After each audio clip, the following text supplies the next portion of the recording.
तो चलिए फिर एक्सरसाइज 1.2 के तरफ बढ़ते हैं। एक्सरसाइज 1.1 हमने खत्म कर ली थी। अगर आपने इससे पहले वाली वीडियो नहीं देखी है तो जाइए पहले एक्सरसाइज 1.1 को फिनिश करिए, उसके बाद ही एक्सरसाइज 1.2 को करना, ठीक है। और उससे पहले भी हमने कंसेप्ट आपको क्लियर कर रखे हैं, बेसिक बेसिक चीजें कि रियल नंबर क्या होता है, को प्राइम, कॉम्पोजिट नंबर, ये सारी बातें मैंने पहले वाली वीडियो में कर रखी है। तो सबसे पहले आप उसको देखिए, सीक्वेंस वाइज अगर आप देखेंगे तो आपको बहुत फायदा मिलेगा।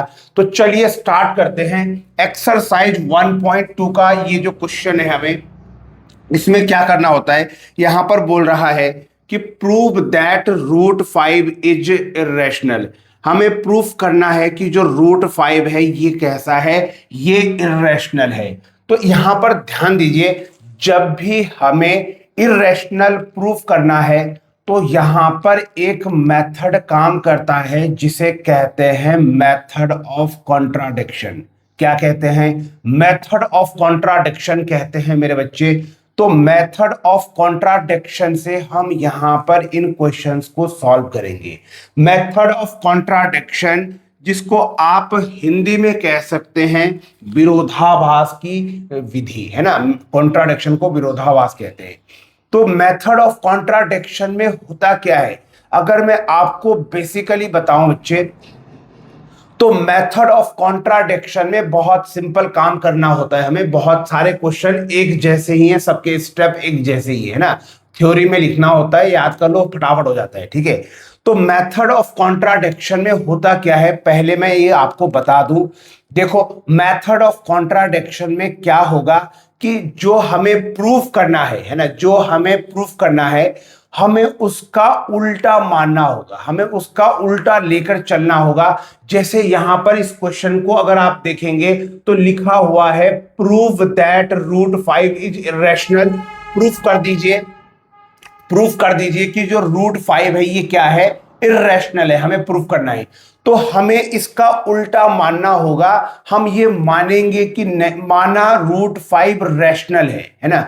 वैसे जो सही बात है, सही बात तो ये है कि रूट 5 इरेशनल है, बट हमें इस सही स्टेटमेंट के अगेंस्ट जाना है और हमें अपने से ये मानना होगा कि सर रूट 5 इरेशनल नहीं रैशनल है। जो प्रूफ करना है उसके उल्टा जाना होगा और उसके बाद उसको लॉजिकली हम सॉल्व करेंगे। और जब सॉल्व करेंगे तो लास्ट में हमारे पास जो रिजल्ट्स आएंगे, जो हमारे पास लास्ट में रिजल्ट आएंगे वो ऑटोमेटिकली गलत आएंगे, है ना। जो रिजल्ट हमारे पास लास्ट में आएंगे बच्चे, वो ऑटोमेटिकली गलत आएंगे और हम लास्ट में फिर बोल देंगे कि जो हमने शुरू में माना था वो गलत है, जो हमने माना वो गलत है, सही क्या है, सही रूट 5 इरेशनल है। इस तरीके से हमें काम करना होगा, इसे कहते हैं मेथड ऑफ कॉन्ट्राडिक्शन। तो स्टार्ट करें, बहुत ध्यान से सीखना, है ना। एक या दो क्वेश्चन मैं सिखा दूंगा, एक क्वेश्चन तुम्हें भी दे दूंगा करने को। तो वो तभी कर पाएंगे आप अगर ध्यान से देखेंगे वीडियो को। बहुत मतलब पेन कॉपी साइड रख लो, पहले इसके स्टेप्स देख लो। तो स्टार्ट करें क्वेश्चन करना। तो चलिए स्टार्ट करते हैं। हमारे पास क्वेश्चन है बच्चे, prove that root 5 is irrational. इसके लिए मैं एक पेज ले लेता हूं और यहां पर आता हूं, अगले पेज पर, यहां पर, ठीक है ना। हमें करना है बच्चे, यहां पर प्रूव दैट लिख देता हूं क्वेश्चन एक बारी। क्वेश्चन है prove that root 5 is irrational. मुझे इसको इरेशनल प्रूफ करना है, रूट 5 को। अच्छा, एक काम करता हूं बच्चे, एक क्वेश्चन में सामने और लिखता हूं और दोनों क्वेश्चनों को एक साथ सॉल्व करूंगा। दोनों के स्टेप एक एक साथ लिखते रहूंगा, तब आप दोनों को कंपेयर करते रहना, ठीक है ना। तो आपको और बेहतर चीजें आएंगी। जैसे मैं यहां पर एक क्वेश्चन और लिख दूं, क्या लिख रहा हूं, प्रूव दैट, है ना, शॉर्टकट में लिखता हूं प्रूव दैट। और यहां पर चलो मान लेते हैं मैंने लिख दिया रूट, मैं लिख रहा हूं रूट 3, है ना। Prove that root 3 is irrational. ये मैं इन दोनों क्वेश्चनों को मैं एक साथ सॉल्व करूंगा, है ना, एक साथ साइमल्टेनियसली सॉल्व करूंगा, तो आपको और बेहतर आएगा। और बीच में काम कर लेते हैं, एक लाइन खींच लेते हैं। आप बहुत ध्यान से सीखेंगे इन क्वेश्चंस को, है ना। ये यहां पर मैंने लाइन खींच दी और अब देखना इनको बहुत केयरफुली, ठीक है जी। स्टार्ट करते हैं इस क्वेश्चन को सॉल्व करना पहले ना। ये रहा। अच्छा, इसमें एक क्वेश्चन आपके लिए रहेगा, वो मैं अगले पेज पे देता हूं, या चलो इसको यही लिख देता हूं, है ना। ये फिर आप ट्राई करेंगे, ये वाला फिर आप ट्राई करेंगे, इस क्वेश्चन को आप ट्राई करेंगे। ध्यान रखेंगे ये क्वेश्चन आपके लिए है। तो पहले आप इन दोनों को सुन लीजिए, फिर वीडियो पॉज करके इसको खुद से बनाएंगे, ठीक है भाई। तो प्रूव दैट, क्वेश्चन है प्रूव दैट, लिख रहा हूं √2 इज इरेशनल, है ना। ये वाला काम आपने करना है, ये वाला काम आपने करना है, प्रूव दैट √2 इज इरेशनल। तो चलिए बच्चे स्टार्ट करते हैं इस क्वेश्चन को सॉल्व करना, ठीक है। इरेशनल तो बहुत ध्यान से सीखना, है ना। एक एक स्टेप बहुत ध्यान से सीखना, ऐसा ना हो कि स्टेप मिस हो जाए तुमसे। मैं आराम से समझा रहा हूं और दोनों क्वेश्चन को कंपेयर करते हुए सिखा रहा हूं, दोनों क्वेश्चनों को कंपेयर करते हुए एक साथ सिखा रहा हूं बच्चे। तो स्टार्ट करता हूं यहां पर, ये तुम्हारे लिए, ये तुम करेंगे, ठीक है। तो जैसे कि मैं कह रहा हूं कि जब भी हमें इरेशनल प्रूफ करना है, जैसे √5, √3, √2, √7, जब भी हमें इरेशनल प्रूफ करना है, कौन सा मेथड यूज करेंगे? क्या मेथड का नाम क्या था, जल्दी बताओ? Method of contradiction. इसमें क्या करते हैं, जल्दी बताओ? मेथड ऑफ कॉन्ट्राडिक्शन में क्या करते हैं कि जो स्टेटमेंट क्वेश्चन में प्रूफ करनी होती है उसका उल्टा मानना होता है हमें, और उसका उल्टा मानकर हमें सॉल्व करना है, और लास्ट में रिजल्ट गलत लेके आना है और फिर बोल देना है कि जो हमने माना वो गलत है, सही वही है जो स्टेटमेंट है क्वेश्चन की। क्लियर है बात? स्टार्ट कर रहा हूं इस क्वेश्चन को, फटाफट सॉल्व करता हूं। सबसे पहले बच्चे लिखा हुआ है प्रूफ दैट √5 इज इरेशनल। हमें प्रूफ करना है कि √5 इरेशनल है। तो क्या करूंगा? उल्टा मानूंगा, उल्टा मानूंगा, इस स्टेटमेंट का उल्टा मानूंगा। तो √5 अगर इरेशनल है बच्चे तो इसका उल्टा क्या होगा? तो लिखता हूं बच्चे लेट अस एज्यूम, ऐसा लिखता हूं लेट अस एज्यूम। ध्यान रखना ये मैं एज्यूम कर रहा हूं, एज्यूम मतलब ये मेरा अंदाजा है ना, मैं इसका उल्टा लेके चल रहा हूं। Let us assume √5 is rational. मैंने क्या मान लिया कि √5 क्या है बच्चे? रैशनल है। बस वैसे ही आप यहां पर भी लिखेंगे, इसका उल्टा मानेंगे, प्रूव दैट √3 इज रैशनल। तो उल्टा क्या लिखेंगे कि let us assume √3 is rational. ऐसे आप इसका उल्टा मान लेंगे। क्लियर है बात? हो जाएगी इतनी बात? बहुत सही। अब इसके बाद क्या करेंगे? अब अगर √5 बच्चे रैशनल है, क्या दोनों को साथ साथ करूं दोनों को? अगर इस क्वेश्चन में करना हो तो क्या करेंगे? खुद से बोलो जरा, क्या करना होगा? तो बच्चे इसमें लिखना होगा लेट अस, ये 3 है ना, तो लिखना होगा लेट अस एज्यूम, है ना, let us assume √3 is rational, √3 is rational. तो हमने क्या किया? हमने जो क्वेश्चन हमें दे रखा है हमने उसका उल्टा मान लिया। दोनों क्वेश्चनों को मेरे बच्चे एक ही फ्रेम में सॉल्व कर रहा हूं, कंपेयर करते हुए, ताकि बेटर अंडरस्टैंडिंग रहे। केयरफुली सुनना, पेन कॉपी साइड रखो, फिलहाल अभी सुन लो, ठीक है। अभी तुम्हारे लिए ये क्वेश्चन भी, इसको भी करना है तुमने सॉल्व, ठीक है। तो चलिए यहां पर देखिए, सबसे पहले लेटेस्ट एज्यूम कर लिया हमने कि √5 यहां पर रैशनल है, यहां पर √3 था तो √3 को मान लिया रैशनल, ठीक है जी। अब अगर ये रैशनल है, तो अगर ये रैशनल है तो रैशनल नंबर को कैसे लिख सकते हैं? तो रैशनल नंबर क्या होते हैं? जिसको आप A/B के फॉर्मेट में लिखते हैं या P/Q के फॉर्मेट में लिखते हैं। याद करिए, आपको बताया था, और उसमें बोला था कि जो Q है वो 0 नहीं हो सकता। Q मतलब नीचे वाला नंबर। अगर ये लिख रहे हैं तो B 0 नहीं हो सकता। तो प्यारे बच्चे यहां पर इस तरीके से यहां पर लिख देता हूं, तो लिख लेता हूं √5 को लिखता हूं यहां पर कि जो √5 है वो किसके बराबर लिखा जाएगा? A/B के बराबर लिखा जाएगा, A/B के बराबर लिखा जाएगा, ठीक है। जहां पर बोल देता हूं कि जो B है बच्चे वो 0 के बराबर नहीं हो सकता है, और हमारे एजम्पशन में जो A और B है ये कैसे हैं? को प्राइम्स हैं, ठीक है ना। तो क्या लिखता हूं? A and B are A, है ना। कैसे लिखता हूं? √5 को A/B लिखा, और साथ ही साथ में लिखना है therefore A and B are coprime, A and B are coprime, है ना, ये को प्राइम है, ये को प्राइम है। अब सवाल ये है कि सर को प्राइम होता क्या है? तो मैंने कहा था बच्चे कि पहले इंट्रोडक्शन वाला वीडियो देख के आ, इंट्रोडक्शन में सारा समझा रखा है। तो अगर यार इंट्रोडक्शन नहीं देखा तो पहले उसको देख लो, ठीक है। तो क्या लिखा सबसे पहले, √5 को a अपॉन b के फॉर्म में लिखा, b does not equal to 0 है यहां पर, और a और b क्या है? को प्राइम। को प्राइम का मतलब होता है बच्चे इनका कॉमन फैक्टर एक रहना चाहिए। क्या रहना चाहिए? क्या रहना चाहिए? एक रहना चाहिए, ठीक है। जिस तरीके से यहां लिखा वेरी वेरी सिमिलरली यहां लिखेंगे, बोलना यही लिखेंगे। यहां √5 को a बाई बी के फॉर्म में लिखा, तो यहां पर क्या चल रहा है? √3। तो क्या लिखूंगा? जल्दी बोल, जरा खुद से बोल। √3 equal to a upon b, और साथ ही साथ में ये लिखना होगा कि जो b है वो यहां पर 0 नहीं हो सकता है, और ये दोनों a और b कैसे हैं? a और b को प्राइम है। a एंड b आर को प्राइम, ये को प्राइम एग्जिस्ट करे, ठीक है। को प्राइम, को प्राइम का मतलब ये ऐसे नंबर जिनका HCF 1 होता है। क्लियर है बात? कोई दिक्कत है इतने में? बोलो, दोनों में कोई दिक्कत तो बताओ भाई, बहुत ही आसान चीज है। तो नाउ इसके बाद क्या करेंगे, ये जो है इसकी यहां पर मल्टीप्लाई कर लेंगे, है ना, क्रॉस मल्टीप्लाई। तो कितना बनेगा? a इक्वल टू, जल्दी बताओ, a इक्वल टू कितना बनेगा? Under root. या एक काम करो, पहले स्क्वायरिंग कर लेते हैं, है ना, पहले स्क्वायरिंग कर लेते हैं।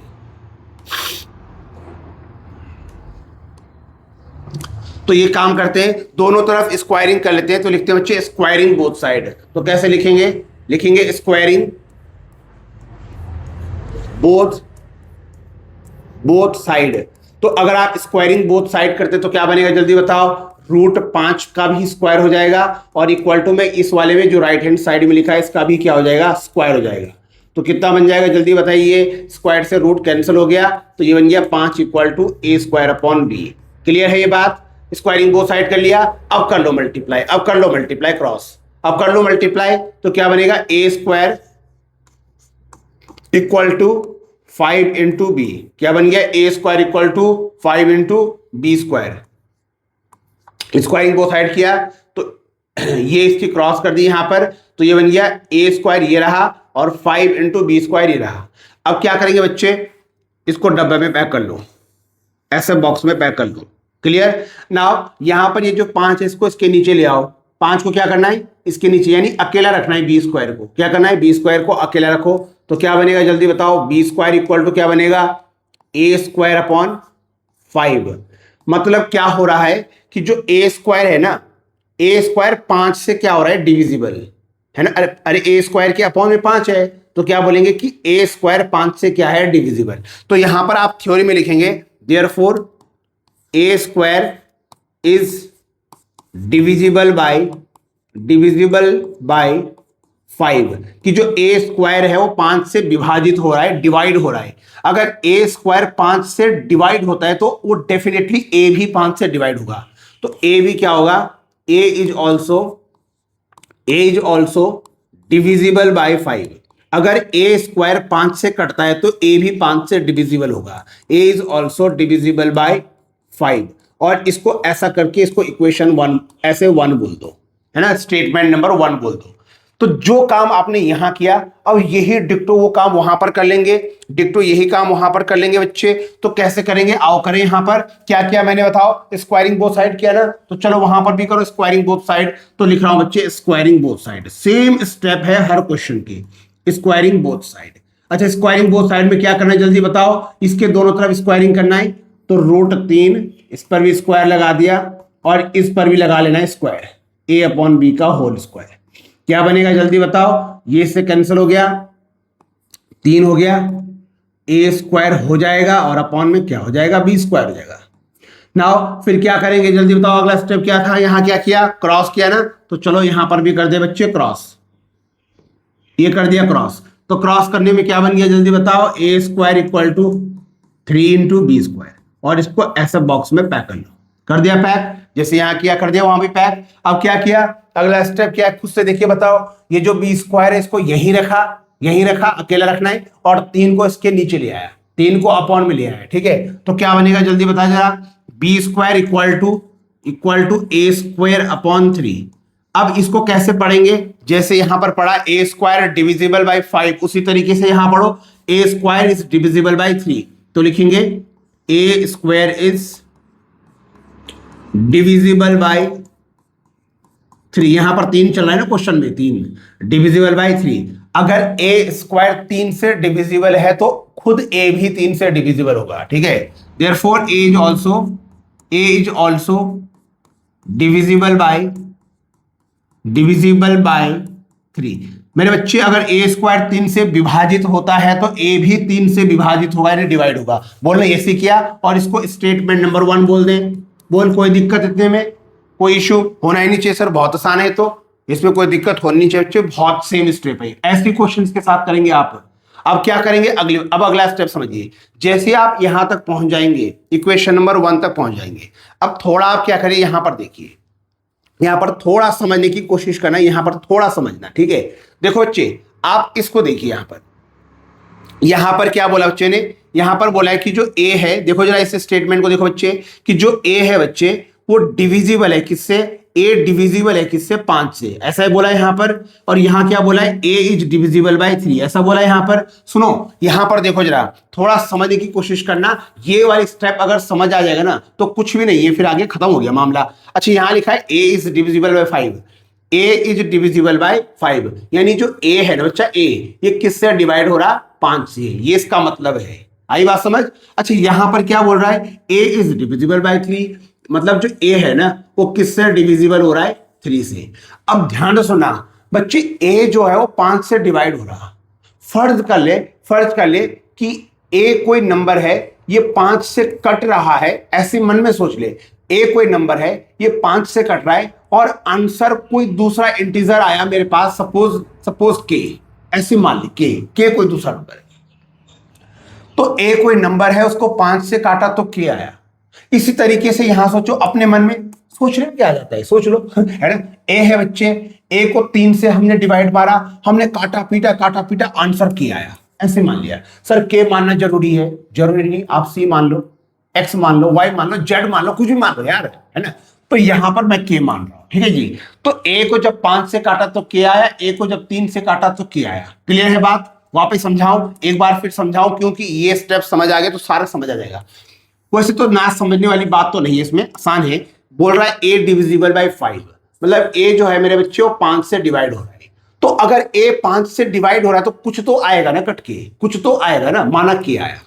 वैसे यहां देखो, ए इज डिविजिबल बाय 3, यानी ए जो है वो 3 से डिविजिबल है, तो कुछ तो आएगा ना कट के, माना के आया। अब मेरे बच्चे 5 की क्रॉस यहां कर दें तो ए कितना हो जाएगा, 5 के। कहने का मतलब मुझे क्या करना है, मुझे पुट करना है, मुझे यहां पर क्या करना है, मुझे यहां पर पुट करना है बच्चे। यहां पर लिख लेता हूं, पुट ए इक्वल टू 5 के, ऐसे मुझे पुट करना है। कहां पुट करना है, इस वाले बॉक्स में इसको एक्स बोल दो, ठीक है जी। इस बॉक्स को क्या बोलना है सर, एक्स। तो लिख रहा हूं कि पुट ए इक्वल टू 5 के, ए की जगह में यहां पर जो है बच्चे, यहां पर मुझे 5 के पुट करना है। तो करो, पुट कर दूं, तो कहां पर पुट करूं, अगले पेज में ना, क्या छोटा कर दो, इसको छोटा करते हैं ना, बेस्ट रहेगा। तो इसको मैंने ऐसे छोटा कर दिया, मेरे ख्याल से दिख जाएगा, है ना, कोई दिक्कत नहीं, ऊपर करता हूं ना ये। तो क्या कर रहा हूं, ए की जगह क्या सब्स्टिट्यूट करना है, ए की जगह हमें 5 के यहां पर डालना है। तो क्या बनेगा, पुट कर लो, तो ये बनेगा 5 के, बोलो 5 के, इसका square equal to 5 into b का स्क्वायर। क्लियर, 5 के का स्क्वायर कितना होगा, 25, 5 5 जा 25 के स्क्वायर, और इक्वल टू 5 बी स्क्वायर। अब 5 से ये कट जाएगा, 25 5 जा, क्लियर है बात। और ये 5 जो है बच्चे, 5 के स्क्वायर बच्चा, इस 5 को इसके नीचे ले जा, मतलब के स्क्वायर खाली कर, तो के स्क्वायर को खाली रखना है, तो इस 5 को नीचे ले जा, बी स्क्वायर अपॉन 5 कर दे। क्लियर है क्या बात। अब जैसे आपने यहां पर पढ़ा ना अपने स्टेटमेंट, यहां पर इस तरीके की स्टेटमेंट है, सेम यहां पर पढ़ो। क्या पढ़ेंगे जरा पढ़ो, तो यहां पर क्या पढ़ा, ए स्क्वायर इज डिविजिबल बाय 5, क्योंकि ए स्क्वायर 5 से डिवाइड हो रहा। यहां लिखेंगे b square is divisible by 5, तो यहां पर लिखना b square is divisible by 5। अगर बी स्क्वायर 5 से डिवाइड हो रहा है तो बच्चे बी भी 5 से डिवाइड होगा, therefore b is also divisible by 5। बोलो क्लियर है कितनी बात। अगर बी स्क्वायर 5 से कट रहा है तो बी भी 5 से कटेगा, वो भी डिवाइड होगा। इस स्टेटमेंट को बोल दिया स्टेटमेंट नंबर 2। बोलो कोई दिक्कत है इतने में? बस हमारा काम खत्म हो गया। अब थोड़ा सा 2 स्टेप और लिखने और ये क्वेश्चन सॉल्व हो गया, तब उसको करेंगे। तो देखो बच्चे, इसको मैं यही लिखता हूं, मुझे लगता है आगे जाने की जरूरत है, तो यही लिख दूं क्या बगल में? यही लिख दूं क्या आंसर का? तो यही देखो। अब यहां पर चेक करो, यहां पर क्या बोला है, देखो इक्वेशन, ये जो स्टेटमेंट नंबर 1 है ना, इसको देखो, और स्टेटमेंट नंबर 2 देखो। इन दो को बहुत ध्यान से देखना है, बस क्वेश्चन खत्म हो गया जी। इन दोनों को देखिए आप। यहां पर बोल रहा है कि ए जो है वो किससे डिविजिबल है? देखो 5 से, यानी ए जो है वो 5 से डिवाइड होता है, ठीक है। और यहां पर बोल रहा है बी भी किससे डिविजिबल है? 5 से। यार ए भी 5 से डिवाइड हो रहा है और बी भी 5 से डिवाइड हो रहा है, इसका मतलब ए और बी का कॉमन फैक्टर 5 है। अरे इक्वेशन, ये जो स्टेटमेंट 1 और 2 दे रखी है, इसको देखो ना। स्टेटमेंट नंबर 1 में क्या बोल रहा है कि जो ए है वो 5 से डिविजिबल है, और स्टेटमेंट नंबर 2 में बी जो है वो 5 से डिविजिबल है। इसका मतलब ए और बी का कॉमन फैक्टर 5 है। लेकिन हमने क्या माना शुरू में? हमने तो ये मान रखा है शुरुआती में, देखो तो सही, ये शुरुआती का अजम्पशन तो देखो अपना। आपका अजम्पशन तो ये है कि ए और बी जो है सर वो को प्राइम से। चेक कर लो, आपने तो बोला है कि ए और बी को प्राइम से। आपका अंदाजा, आपका अजम्पशन तो ये लिखा है मेरे बच्चे आपने कि ए और बी को प्राइम से। और को प्राइम से तो कॉमन फैक्टर कितना रहना चाहिए? 1 रहना चाहिए। और कॉमन फैक्टर 1 रहना चाहिए, यहां पर आया कितना? 5, क्योंकि ए 5 से भी डिविजिबल है, बी 5 से भी डिविजिबल है, यानी कॉमन फैक्टर यहां पर 5 आ रहे हैं। और आना कितना चाहिए था? 1, क्योंकि माना ही है हमने ऊपर को प्राइम। क्लियर? इसका मतलब यह हुआ कि यहां पर एक जबरदस्त कॉन्ट्राडिक्शन अराइज हो गया। क्या हो गया? यहां पर एक कॉन्ट्राडिक्शन अराइज हो गया, एक कॉन्ट्राडिक्शन अराइज हो गया। हमने जो एजम्पशन माना था, ये जो स्टेटमेंट हमने लेटेस्ट रिज्यूम करी थी बच्चे, ये एजम्पशन कैसा है हमारा? ये गलत है। हमने जो माना था शुरू में कि √5 रैशनल है, इसको a बाई बी के फॉर्म में लिख सकते हैं, ये कोपर, ये सब गलत है। इसका मतलब सही क्या है? √5 रैशनल नहीं, इरैशनल है। बस यही है बच्चे मेथड ऑफ कॉन्ट्राडिक्शन। सही चीज को गलत मानो, लास्ट में रिजल्ट गलत लेके आएंगे तो ऑटोमेटिकली सही स्टेटमेंट सही प्रूव हो जाएगा। समझे कुछ? जो सही चीज है उसको गलत मान लो गलत, लास्ट में सॉल्व करके रिजल्ट ऑटोमेटिकली गलत आएगा। बस बोल दो कि वो चीज सही है। मतलब √5 जो है वो √5 रैशनल नहीं, √5 इरैशनल है, ये सही है। बस यही मुझे अब स्टेटमेंट बना के लिखना है, क्वेश्चन खत्म हो गया, है ना आसान? तो समझो। तो बच्चे यहां पर अब स्टेटमेंट लिख लेता हूं, है ना? स्टेटमेंट लिखता हूं, इस क्वेश्चन को खत्म करता हूं। तो लिख रहा हूं यहां पर 5 इज, लिख लेता हूं 5 इज, सब में लिखना है ये, हर क्वेश्चन में ऐसे लिखना भाई, है ना? एक क्वेश्चन लिख रहा हूं, फिर आगे तुम खुद लिखेंगे, है ना, याद करके। 5 is common factor of both मतलब ए और बी, ठीक है, of both a and b, ठीक है। 5 दोनों का क्या है भाई? कॉमन फैक्टर है। अब लिखेंगे दिस कॉन्ट्राडिक्ट, ये तो कॉन्ट्राडिक्ट करिए। कॉन्ट्राडिक्ट समझते हो ना? विरोधाभास, मतलब ऊपर बात कुछ और बोली, रिजल्ट कुछ और आ गया उसका अगेंस्ट, तो ये कॉन्ट्राडिक्शन है ना? समझ सकते बात को? दिस कॉन्ट्राडिक्ट आवर अजम्पशन, हमारा जो अजम्पशन है, हमारा जो हमने जो अज्यूम किया उसके ये अगेंस्ट चला गया, उसका कॉन्ट्राडिक्शन हो गया है ना? This contradict our assumption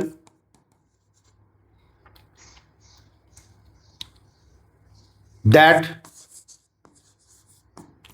√5 is rational. जो हमने माना था कि √5 रैशनल होता है बच्चे, ये उसका कॉन्ट्राडिक्शन कर गया है ना?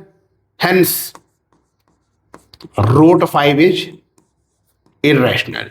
इसका मतलब √5 रैशनल नहीं, √5 इरैशनल है। हो गया प्रूफ। बहुत सिंपल सी बात है, बस इतना सा काम करना है जी। अब ये काम यहां भी करें यहां पर देखो, लिख दिया हमने, यहां तक तो हो गया था हमारा कि a² जो है वो डिविजिबल बाय 3 है, तो a भी 3 से डिविजिबल होगा। स्टेटमेंट नंबर 1 तक हो गया था। अब इसके बाद क्या किया हमने? 1 के बाद पुट किया, पुट, तो मेरे बच्चे यहां भी करेंगे पुट।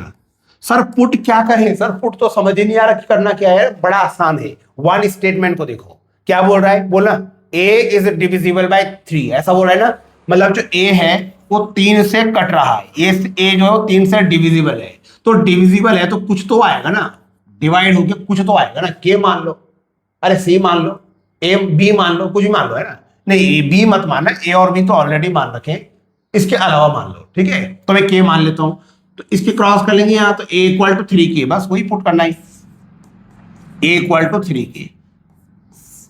मतलब सिंपल बताऊं, सिंपल ऐसा ऐसा करना, जब यहां तक पहुंच जाओगे तो इस a की जगह में क्या करना, जो क्वेश्चन का नंबर है, क्वेश्चन का नंबर क्या है 3 है, वो लिख देना, और उस 3 के साथ ए बी सी डी में जो आपको पसंद आए a और b को छोड़कर वो लिख देना। जैसे मान लो a इक्वल टू 3k या a इक्वल टू 3c, क्योंकि क्वेश्चन में 3 है। अच्छा अगर क्वेश्चन में 5 होता जैसे यहाँ है, तो a इक्वल टू 5k। अच्छा यहां पर जो अगला क्वेश्चन मैंने दे रखा है √2 वाला, उसमें a क्या पुट करेंगे, क्वेश्चन में 2 है ना, तो 2k लिख देना, ऐसे भी समझ सकते हैं, ठीक है। हाँ। तो चलिए यहां पर सॉल्व करता हूं, a equal to 3k put कर लो, इसकी जगह पे क्या बनेगा, तो ये बन गया 3k का square is equal to 3b का स्क्वायर। भाई पुट कर देना a की वैल्यू, यहां पर कितना होगा बोलना जल्दी बोल, 3 3 जा 9, 9k स्क्वायर, और ये हो गया 3b स्क्वायर। 3 से ये 9 कट जाएगा, 3 जा, ये 3 को अपॉन में ले जाओ, तो k square equal to b square upon 3 बन जाएगा, बोल करेक्ट, ठीक है बात। अब यहां भी तो यही क्या देखना, स्टेप सेम ही तो चल रहा है यार, कोई अलग थोड़े कर रहा हूं। कितना आसान क्वेश्चन है, 10th क्लास का तो सबसे आसान क्वेश्चन है ये। नाउ यहां पर अब स्टेटमेंट पढ़ेंगे, कैसे पढ़ेंगे, यहां पर बोला b स्क्वायर डिविजिबल बाय 5, यहां क्या बोलेगा, यहां 3 है ना, 5 बोल देना, b स्क्वायर इज, समझ समझ के काम करना, डिविजिबल बाय 3, ऐसे बोल देना। अगर b स्क्वायर 3 से डिविजिबल है, यहां 3 है भाई, तो b भी 3 से डिविजिबल होगा, b is also divisible by 3, क्या बोलेंगे इसको, स्टेटमेंट नंबर 2। अब यहां पर 1 और 2 को थोड़ा सा समझ, 1 में है a इज डिविजिबल बाय 3 और 2 में है b इज डिविजिबल बाय 3, मतलब a भी 3 से डिवाइड हो रहा है, b भी 3 से डिवाइड हो रहा है, मतलब a और b का कॉमन फैक्टर अब की बारे में 3 है। और हमने शुरू में क्या माना कि a और b को प्राइम है, और अगर वो को प्राइम है तो उनके कॉमन फैक्टर कितने होने चाहिए, 1 होने चाहिए, 1 होना चाहिए था, लेकिन है कितना कॉमन फैक्टर, 3। तो ये हमारे एजम्पशन का कॉन्ट्राडिक्शन हो गया, जो हमने माना उसका कॉन्ट्राडिक्शन उसमें अराइज हो गया, मतलब हमारी मानी हुई चीज जो है बच्चे वो गलत है। सही क्या है, सही ये है कि √3 इरेशनल है, रेशनल नहीं। अरे क्लियर है बात, बहुत आसान है ना। अब यही थ्योरी यहां बना के लिख दो, सेम थ्योरी। यहां पर 5 था कॉमन फैक्टर, 5 क्योंकि 5 से डिविजिबल था, यहां पर देखो ना, ये रहा, ये रहा। यहां पर कॉमन फैक्टर क्या है, इक्वेशन 1 और 2 को देखो भाई, यहां पर 3 है, आरी बात समझ, तो क्या लिखेंगे, 3 इज, फाइनल लिखना कॉपी में है ना, नहीं मैं यही लिखता हूं, 3 इज कॉमन फैक्टर, आरी बात समझ, हर क्वेश्चन में ये सेम लिखना है statement, 3 is common factor of both A and B, 3 is common factor of both A and B, this contradict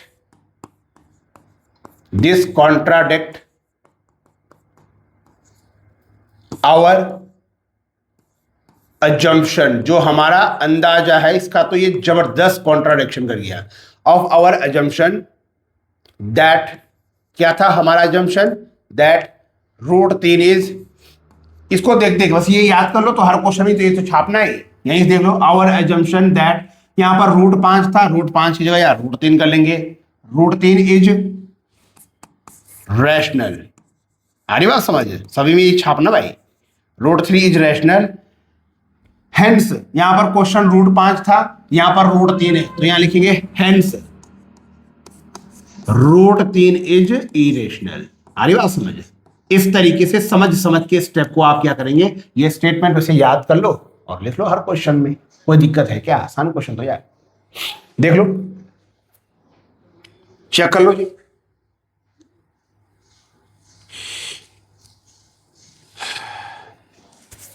बोलो हो जाएगा क्या, अब वीडियो पॉज करिए और इन क्वेश्चनों को आराम से नोट कर लो, ये अलग क्वेश्चन है, ये अलग क्वेश्चन है, ठीक है, एक ही फ्रेम में 2 क्वेश्चन करवा दिए भाई, ठीक है। एक क्वेश्चन और है ऊपर, वो तुम्हारे लिए होमवर्क है। कर दिया पॉज, हटाओ यहां से, तो चलो ठीक है, हटा रहा हूं मैं ना। ये तुम खुद से बनाओ, अगेन वीडियो पॉज करिए, ये वाला खुद से बनाइए, ऊपर वाला बनाओ खुद से। ये मैं मिटा रहा हूं ना, यहां से हो गया मामला, मिटा रहा हूं।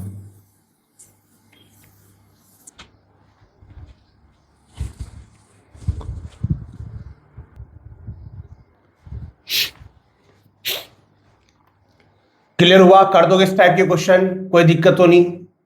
एक काम करते हैं, इस क्वेश्चन को एक बार फास्ट फटाफट बताता हूं, ठीक है। फिर से सुना, ध्यान से सुना, फटाफट बता रहा हूं। देखो क्वेश्चन में हमें दे रखा है कि prove that root 5 is irrational. हमें प्रूफ करना है कि रूट 5 क्या है, इररेशनल। तो यहां पर हम यूज करेंगे method of contradiction. Method of contradiction में हम क्या करते हैं कि जो सही स्टेटमेंट होता है उसका उल्टा मानना होता है, जो हमें प्रूफ करना होता है उसका उल्टा मानना होता है, और लास्ट में रिजल्ट गलत लेके आना होता है, और फिर हम ये कहेंगे कि भाई जो क्वेश्चन की स्टेटमेंट है वही सही है, और ये क्वेश्चन प्रूव हो जाएगा, ठीक है। तो यहां पर देखिए, प्रूफ करना है रूट 5 इरेशनल है, तो उल्टा क्या मानेंगे। अब मैं एज्यूम कर रहा हूं, यहां पर मेरा एजम्पशन है, लेट अस एज्यूम कर रहा हूं कि जो रूट 5 है सर वो रैशनल है। मैंने इरेशनल का उल्टा मान लिया।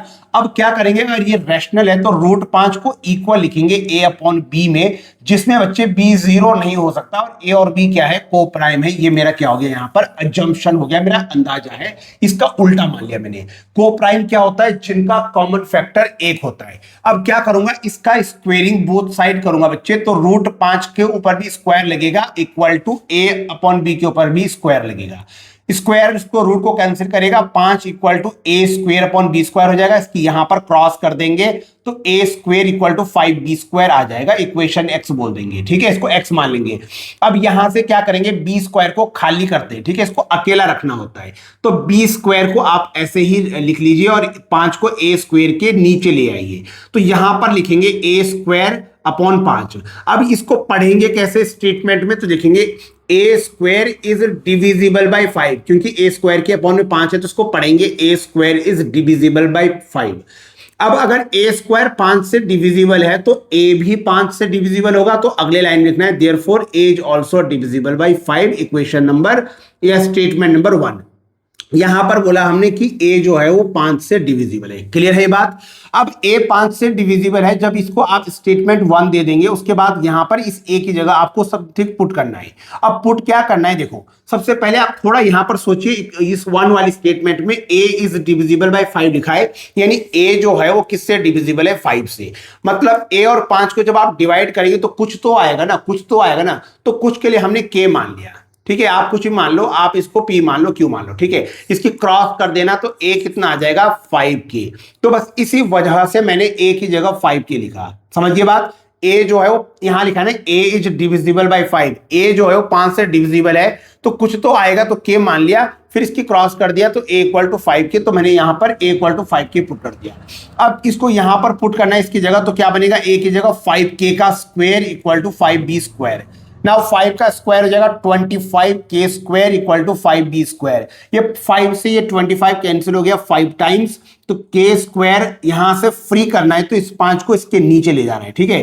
तो यहां पर b स्क्वायर के अपॉन में ये 5 आ गया। अब यहां पर फिर पढ़ना है कि b square is divisible by 5, क्योंकि b स्क्वायर के अपॉन में कौन है, 5 है, तो b square is divisible by 5। अगर b स्क्वायर 5 से डिविजिबल है बच्चे, तो b भी 5 से डिविजिबल होगा, तो b is also divisible by 5, equation number 2। अब इक्वेशन 1 और ये जो स्टेटमेंट 1 और 2 है, इसको ध्यान से देखो। लिखा है कि a 5 से डिविजिबल है, और यहां भी लिखा है b भी 5 से डिविजिबल है। इसका मतलब a और b का कॉमन फैक्टर 5 है, a और b का कॉमन फैक्टर 5 है। लेकिन हमने क्या मान रखा है कि a और b को प्राइम है। शुरुआती में हमारा अजम्पशन, हमारा अंदाजा यही है कि a और b को प्राइम है, और अगर ये को प्राइम है तो इनका कॉमन फैक्टर कितना होना चाहिए, 1 होना चाहिए, लेकिन आया कितना, 5। इसका मतलब जो हमने माना ये गलत है, हमने जो अज्यूम किया, जो हमारा जो मानना था वो गलत है। सही क्या है, रूट 5 इरेशनल। बस यही स्टेटमेंट फॉर्म में लिखा है कि 5 is common factor of both a and b। This contradict our assumption, ये हमारे अजम्पशन का कॉन्ट्राडिक्ट कर रहा है। दैट रूट 5 इज रैशनल, जो हमने मान रखा है कि रूट 5 रैशनल है, हेंस रूट 5 इज इरेशनल, इसीलिए रूट 5 रैशनल नहीं इरेशनल है।